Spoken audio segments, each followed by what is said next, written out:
GBA ಅಧಿಕಾರಿಗಳು greater Bengaluru ಅಧಿಕಾರಿಗಳೇನಿದ್ದಾರೆ brand Bengaluru ಮಾಡ್ತೀವಿ, ಅದರ ಜೊತೆಗೆ ಗುರುಗುಂಟೆಪಾಳ್ಯ ಸುತ್ತಮುತ್ತ 2 ಕೋಟಿಯಲ್ಲಿ ಅಭಿವೃದ್ಧಿ ಮಾಡ್ತೀವಿ ಅಂತ ಈಗಾಗಲೇ ಬಜೆಟ್ನಲ್ಲಿ ಘೋಷಣೆ ಮಾಡಿದ್ದಾರೆ. ಆದರೆ ಸದ್ಯ ಗುರುಗುಂಟೆಪಾಳ್ಯದ ಬಳಿ ಇರುವಂತಹ ಫುಟ್ಪಾತ್ ಏನಿದೆ, ಈ ಒಂದು ಫುಟ್ಪಾತ್ ಸಂಪೂರ್ಣವಾಗಿ ಕಿತ್ತು ಹೋಗಿರುವಂಥದ್ದು. ಅದರ ಜೊತೆಗೆ ದಿನನಿತ್ಯ ಇಲ್ಲಿ ನೂರಾರು ಪಾದಚಾರಿಗಳು ಈ ಒಂದು ಫುಟ್ಪಾತ್ ಮಾರ್ಗದಲ್ಲೇ ನಡೆದು ಹೋಗ್ತಾರೆ. ಆದರೆ ಈ ಒಂದು ಫುಟ್ಪಾತ್ ಮಾರ್ಗ ಏನಿದೆ, ಈ ಒಂದು ಫುಟ್ಪಾತ್ ಮಾರ್ಗ ಸ್ವಲ್ಪ ಯಾಮಾರಿದ್ರೂ ಜೀವವನ್ನೇ ಕಸಿದುಕೊಳ್ಳುವ ಹಂತಕ್ಕಿದೆ. ಯಾಕಂತ ಹೇಳಿದ್ರೆ ಫುಟ್ಪಾತ್ ಮಾರ್ಗದ ಪಕ್ಕದಲ್ಲೇ ಬೃಹತಾಕಾರದ ಮೋರಿಯೊಂದು ನಿರ್ಮಾಣ ಆಗಿರುವಂಥದ್ದು. ಈ ಒಂದು ಮೋರಿ ಏನಿದೆ ಅದಕ್ಕೆ ಯಾವುದೇ ರೀತಿಯಾದಂಥ ಅಡ್ಡಗಡೆ ಮೇಲ್ಗಡೆ ಛಾವಣಿಯ ರೀತಿಯಲ್ಲಿ ನೀಡುವಂತಹ ಕೆಲಸವನ್ನ ಮಾಡಿಲ್ಲ. ಸಂಪೂರ್ಣವಾಗಿ ಓಪನ್ ಅನ್ನ ಬಿಟ್ಟುಕೊಂಡಿದ್ದಾರೆ. ಇದರಿಂದಾಗಿ ಬರುವಂತಹ ಪಾದಚಾರಿಗಳೇನಿದ್ದಾರೆ ಸ್ವಲ್ಪ ಯಾಮಾರಿದ್ರು ಅಥವಾ ಒಂದು ಜನದಟ್ಟಣೆ ಹೆಚ್ಚಾಗಿ ಸ್ವಲ್ಪ ಯಾಮಾರಿದ್ರು ಕೂಡ ನೇರವಾಗಿ ಮೋರಿಯೊಳಗೆ ಬೀಳುವಂತಹ ಪರಿಸ್ಥಿತಿ ಇದೆ. ಸಂಪೂರ್ಣವಾಗಿ ಫುಟ್ಪಾತ್ ಕಿತ್ತು ಹೋಗಿದೆ. ಅದರ ಜೊತೆಗೆ ಪಕ್ಕದಲ್ಲೇ ಮೋರಿ ಕೂಡ ಓಪನ್ ಆಗಿ ಇರುವಂಥದ್ದು. ಒಂದು ಕಡೆಯಲ್ಲಿ ಅದಕ್ಕೆ ಮೇಲ್ಛಾವಣಿಯ ಹಾಕಬೇಕಾಗಿತ್ತು, ಆದರೆ ಮೇಲ್ಛಾವಣಿ ಹಾಕದೆ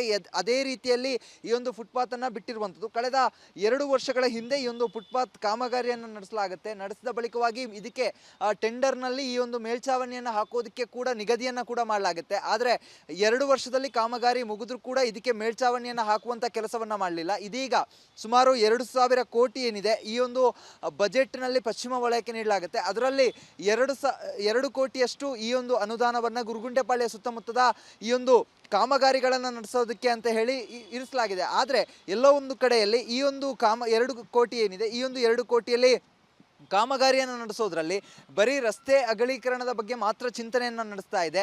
ಆದರೆ ಗ್ರೇಟರ್ ಬೆಂಗಳೂರು ಅಥಾರಿಟಿ ಮಾತ್ರ ಈ ಒಂದು ಪಾದಾಚಾರಿ ಮಾರ್ಗಗಳೇನಿದೆ ಆ ಒಂದು ಪಾದಾಚಾರಿ ಮಾರ್ಗಗಳ ಬಗ್ಗೆ ಗಮನವನ್ನು ಹರಿಸ್ತಾ ಇಲ್ಲ. ಈಗಾಗಲೇ ಏನು 2 ಕೋಟಿ ಏನಿದೆ ಆ ಒಂದು 2 ಕೋಟಿ ಮೀಸಲಾತಿಯಲ್ಲಿ ಗುರುಗುಂಟೆಪಾಳ್ಯಕ್ಕೆ ಮೀಸಲಿಟ್ಟಿರುವಂಥ 2 ಕೋಟಿ ಏನಿದೆ, ಈ ಒಂದು 2 ಕೋಟಿಯಲ್ಲಿ ಬರೀ ರಸ್ತೆ ಅಗಲೀಕರಣದ ಕಾಮಗಾರಿಯ ಬಗ್ಗೆ ಮಾತ್ರ ಚಿಂತನೆಯನ್ನು ನಡೆಸ್ತಾ ಇರುವಂಥದ್ದು. ಒಂದು ಕಡೆಯಲ್ಲಿ ಈ ರೀತಿಯಾಗಿ ಹದಗೆಟ್ಟಿರುವಂತಹ ಫುಟ್ಪಾತ್ಗಳೇನಿದೆ ಆ ಒಂದು ಫುಟ್ಪಾತ್ಗಳ ಮೇಲೆ ಅದರ ಕಾಮಗಾರಿ ಏನಿದೆ, ಅದರ ಅಭಿವೃದ್ಧಿ ಏನಿದೆ ಅದರ ಬಗ್ಗೆ ಗಮನ ಹರಿಸದೇ ಇರುವಂಥದ್ದು ಮಾತ್ರ ವಿಪರ್ಯಾಸವೇ ಸರಿ. ಕ್ಯಾಮ್ರಾ ಪರ್ಸನ್ ಕೃಷ್ಣ ಜೊತೆಗೆ ಚರಣ್, ರಿಪಬ್ಲಿಕ್ ಕನ್ನಡ, ಬೆಂಗಳೂರು.